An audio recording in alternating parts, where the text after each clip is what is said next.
आशा करता हूं आप सब बहुत अच्छे होंगे। मेरा नाम है सिद्धांत अग्निहोत्री। स्टडी ग्लोस पे आपका बहुत बहुत स्वागत है। दोस्तों आज हम बात करेंगे IC 814 की।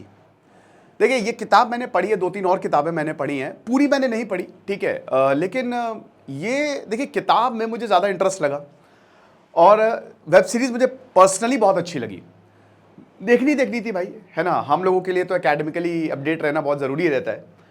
तो जिस दिन ये वेब सीरीज लॉन्च हुई थी 2 दिन पहले मैंने बिंज वॉच कर ली। अच्छा, मेरा देखने का तरीका थोड़ा अलग है, मेरे दोस्त काफ़ी गुस्साते भी हैं। मेरा देखने का तरीका ये है कि एक तो मैं 1.5 या 2x पे जितना मैक्सिमम हो सके मैं देखता हूँ ताकि टाइम बचे, और मैं बढ़ा के देखता हूँ, फालतू सीन हटा देता हूँ। तो बहुत जल्दी मैंने खत्म कर ली थी, लेकिन नो डाउट वेब सीरीज अच्छी है, ठीक है। बहुत अच्छी तो नहीं है कि आपको मज़ा ही आ जाए। बुक से भी थोड़ा सा भाई, आप देखो क्रिएटिव फ्रीडम रहती है, एग्जैक्ट तो बुक का नहीं है, लेकिन हाँ वेब सीरीज ठीक है, बढ़िया है, आप देखिए इसको। बहुत चीज़ें इसमें बताई हैं। तो IC 814 कांधार हाईजैक, अनुभव सिन्हा जो कि एक जाने माने डायरेक्टर हैं, एलीट ग्रुप ऑफ डायरेक्टर्स में आते हैं, जो कि मतलब काफ़ी ऑफ बीट फिल्में बनाते हैं। अनुराग कश्यप हो गए, अनुभव सिन्हा हो गए, बहुत सारे ऐसे, दिवाकर बैनर्जी हो गए, है ना, जोया अख्तर हो गई, मेनी मोर। अनुभव सिन्हा ने इससे पहले आर्टिकल 15 बनाई, बहुत बढ़िया ज़बरदस्त मूवी थी। भीड़ बनाई, इतनी चली नहीं, लेकिन वो भी ठीक ठाक मूवी थी लॉकडाउन को लेकर। और भी ऐसी बहुत सारी मूवीज़ बनाई हैं। अब यहां पे इनकी मूवी और कंट्रोवर्सी ना हो, IC 814 को लेकर कंट्रोवर्सी हो गई है। क्या हो गई है? बात ये हो गई है, जैसे अमित मालवीय और उमर अब्दुल्ला ने ट्वीट किया। पॉलिटिक्स पे हम नहीं जाएंगे, मेन यहां पे ये बात है कि जो आतंकवादी थे, 4 आतंकवादी जो घुसे थे, डॉक्टर, शंकर, भोला, बर्गर। भोला और शंकर कैसे हिंदू नाम हो सकते हैं आतंकवादियों के?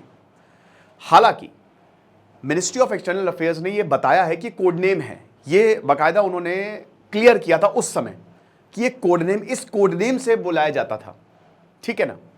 और भी बहुत सारी चीजें। तो लेकिन इस पे कंट्रोवर्सी हो गई कि आखिरकार ये नाम क्यों दिए गए हैं। तो जो नेटफ्लिक्स की हेड है मोनिका शेरगिल, उनको समन किया गया इंफॉर्मेशन एंड ब्रॉडकास्टिंग के, बेटा पहले तुम आके समझाओ। अब वही है कि इस तरीके का कंटेंट पहले नहीं था, लेकिन अब जो नए रूल्स आए हैं, आप बोलेंगे सर अनुभव सिन्हा को बुलाना चाहिए था। नहीं, नए रूल्स के तहत आपने इसको कैसे पास होने दिया? आपने पूरा का पूरा ये शो देखा, फिर आप कैसे इसको अपने प्लेटफॉर्म पे रिलीज होने दे सकते हैं? ये है, ठीक है। एक और चीज है, बस थोड़ा सा आपका वक्त लूंगा दोस्तों। देखिए आप सिर्फ और सिर्फ 2 दिन बचे हैं, 6 सितंबर से क्लास शुरू हो रही है। चैलेंज कूपन कोड खत्म होने वाला है, तो फटाक से कोर्स को अवेल करें। पॉर्न एडिक्शन को आप पूरी तरीके से मिटा देंगे। ये पूरा का पूरा कोर्स सिर्फ 500 रुपए का है। जब आप लेवल 3 पे पहुंचेंगे, आप अपने दिमाग को रीप्रोग्राम कर चुके होंगे, आप जो चाहेंगे वो हो जाएगा। तो इसीलिए इस कोर्स को फटाक से अवेल करें, क्योंकि तबाही मचने वाली है, ठीक है। 9 महीने की वैलिडिटी है, 6 सितंबर से आपकी वैलिडिटी काउंट होगी। 75 days challenge plus 100 days challenge अगर आप लेते हो तो ये 1 साल की वैलिडिटी आपको मिलेगी। 750 के करीब का कोर्स है। तो हमारे ऐप को डाउनलोड करें, वरना वेबसाइट विजिट करें, ठीक है। अब हम आते हैं अपने लेक्चर पे। तो यहां पे नेटफ्लिक्स इंडिया की हेड को समन किया कि ये जो आपने काम किया है IC 814, ऐसा क्यों है। अब आज ये जाएंगी सरकार के सामने, प्रस्तुत होंगी, और यही बोला है कि देखिए जो कंटेंशियस एस्पेक्ट है वेब सीरीज के, अब इसमें होगा क्या, या तो वेब सीरीज डाउन होगी, वेब सीरीज तो नहीं डाउन होगी, लेकिन इन चीजों को हटाया जाएगा। लेकिन एक चीज पक्की है, देखिए ऐसी कंट्रोवर्सी, इस तरीके की कंट्रोवर्सी जो है ना, वो वेब सीरीज को और ज्यादा बूस्ट दे देती है। अब हर कोई IC 814 देखेगा, आप देख लीजिएगा, ठीक है ना भाई। देखो IC 814 में ना एक्टिंग के दिग्गज है, पंकज कपूर, नसीरुद्दीन शाह, विजय वर्मा, एक से एक दिग्गज IC 814 में आपको देखने को मिलेंगे। तो एक्टिंग तो कमाल की है भाई, जो भी हो, ठीक है। तो ये अब ये है किस पे? पहली बात तो ये बोला गया, ठीक है ना, कि किसी को ये कोई हक नहीं है कि हमारे भावनाओं के साथ खेला जाए। लोगों की, जो भारत देश के लोग हैं, उनकी भावनाओं के साथ खेला जाए। भारत का जो कल्चर और सिविलाइजेशन, उनको रिस्पेक्ट करना चाहिए।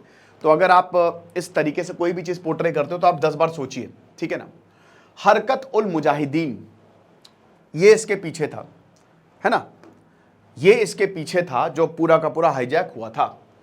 तो IC 814 वही है कि जो पैसेंजर्स हैं, पैसेंजर देखिए इसमें IC 814 भारत का आज तक का सबसे बड़ा हाईजैक, इस हाईजैक ने पूरे भारत को हिला कर रख दिया था।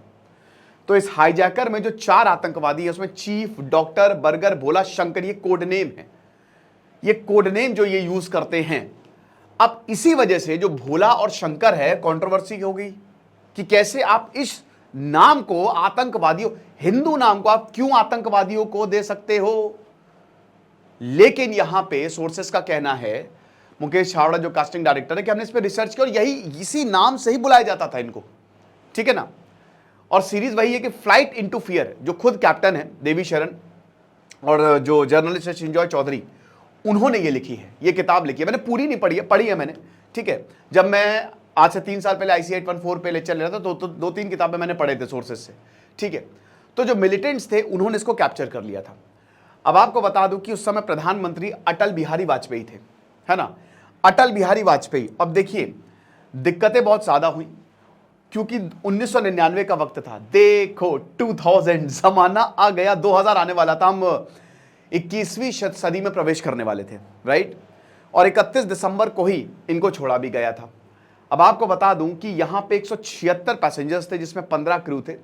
सिर्फ एक इंसान, फेटेलिटी, एक इंसान को मारा गया था, सर्वाइवर बाकी सबके सब बच गए थे, टोटल 190 थे, ठीक है ना।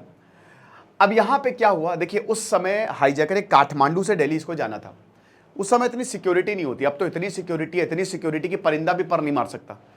3 बार तो पहले तो आप वहां पे आपको बाहर आपको CISF मिल जाएगी, वो आपको स्कैन करेगी, अंदर स्कैन होगा, बैग स्कैन होगा। तो बहुत, उस समय नहीं था, आज से 20 साल पहले की बात है, तभी तो आसानी से बहुत हाईजैक होते थे उस समय, बहुत। PLA जो पैलेस्टीनियन लिबरेशन आर्मी, वो तो इतना हाईजैक करती थी भाई, अमेरिका वाले परेशान हो गए थे, क्या करें। फिर उसके बाद जाके जो है वो सिक्योरिटी जो है वो उसको बढ़ाया गया, वो भारत में भी देखने को मिला। तो यहां पे सबसे पहले क्या हुआ, ये 4 आतंकी चढ़े, जैसे ही चढ़े इन्होंने प्लेन को हाईजैक कर लिया, जैसे ही प्लेन टेक ऑफ हुआ। अब आपको बता दूं कि पायलट है और पायलट को हर हाल में हाईजैकर्स की बात माननी पड़ती है। उसके बाद यहां पे ये बोला कि पहले पाकिस्तान ले चलो, फ्यूल कम था, फ्यूल उतना ही था कि काठमांडू से दिल्ली आया जा सके। लखनऊ पे फ्लाइट आई, बोला कि लाहौर चलो। लाहौर में जैसे ही फ्लाइट गई तो वहां पे उतरने नहीं दिया गया, लगभग फ्लाइट क्रैश हो जाती। और उस समय भारत और पाकिस्तान के संबंध बहुत खराब थे क्योंकि ऑलरेडी कारगिल हो चुका था, और ठीक 4 महीने बाद ये, तो इसमें पाकिस्तान का हाथ था ही था। अब उसके बाद लाहौर की आप ये समझिए कि वहां का जो रनवे था वहां पे लाइट्स बुझा दी गई कि पूरे एयरपोर्ट की लाइट की, ताकि लैंड ना कर सके। लैंड नहीं किया, क्रैश होने वाला था, लेकिन एकदम से पाकिस्तानी अथॉरिटीज़ को समझ में आया कि ये बहुत डेंजरस हो जाएगा। तो उसके बाद लाहौर के जो एयरबेस है, मेन लाहौर एयरपोर्ट पे नहीं, वहां पे फिर फ्लाइट लैंड करवाई गई, फ्यूलिंग हुई। इसी दौरान दोस्तों भारत में भी अमृतसर में फ्लाइट आई। देखिए क्या हुआ कि कहते हैं कि कमांडो ऑपरेशन हो सकता था, इस बारे में सबको पता था। ये खामियां दिखाती IB और रॉ, ये कहीं ना कहीं कोऑर्डिनेशन गड़बड़ हुआ क्योंकि ये बात पता चल गई थी, और जब तक ये बात बताते तब तक फ्लाइट उड़ गई थी। कोऑर्डिनेशन की गड़बड़ी हुई रॉ और IB के बीच में, ये बात पता चल गई थी हाईजैक। सेकंड गलती क्या हुई, कमांडो ऑपरेशन हो सकता था, लेकिन वही है ना कि इतने लैप्स है। सरबजीत सिंह अपने कमांडो को लेकर खड़े हुए थे, NSG तुरंत डिस्पैच की जाती, लेकिन वो उसी में पॉलिटिक्स में ही फंस गई। कब दे, कौन, वो हमको नहीं दे रहे हैं परमिशन, वो हमको। भाई सरबजीत सिंह तो ये तब कह रहे थे कि भैया जो फ्यूल टैंकर आया था प्लेन को फ्यूल देने, उसके पीछे ही कमांडो थे और 2 मिनट का काम था, बस परमिशन नहीं मिली, वरना वहीं ढेर हो जाते। और मसूद अजहर इतनी प्रॉब्लम हमारे लिए फिर क्रिएट नहीं करता। हमने आतंकियों को छोड़ा यार, इसी आतंकवादियों ने जिनको छोड़ा है, कितनी तबाही मचाई भारत में। फिर पुलवामा अटैक, अभी जितने भी हाल ही में अटैक, उसमें जैश शामिल है, जैश ए मोहम्मद। और एक गलती की वजह से कि उस समय कमांडो ऑपरेशन हमने नहीं किया, यह प्रॉब्लम होगी। Commando operation was very much in line, और आखिरी तक, किताब में तो यह भी लिखा है कि आखिरी तक जो है अथॉरिटीज कहती नहीं। इनफैक्ट काबुल में जाके जब तालिबान, वहां पे भी बोला कि कमांडो ऑपरेशन कर देते, लेकिन नहीं हो पाया। वो एक जो हमने और अब क्या हुआ कि फ्यूलिंग में यहां से NSG कमांडो भी निकल चुके, पंजाब में भी कमांडो तैनात, बट वही है, हो नहीं पाया। तुरंत वहां पे फिर एक पैसेंजर को जान से मार दिया, उनका गला काट दिया और बोला कि निकलो यहां से, फ्यूलिंग बाद में भरवाना। फिर वही पाकिस्तान गया, उसके बाद फिर पाकिस्तान में भी बोला कि निकलिए यहां से फ्यूल भरवा के।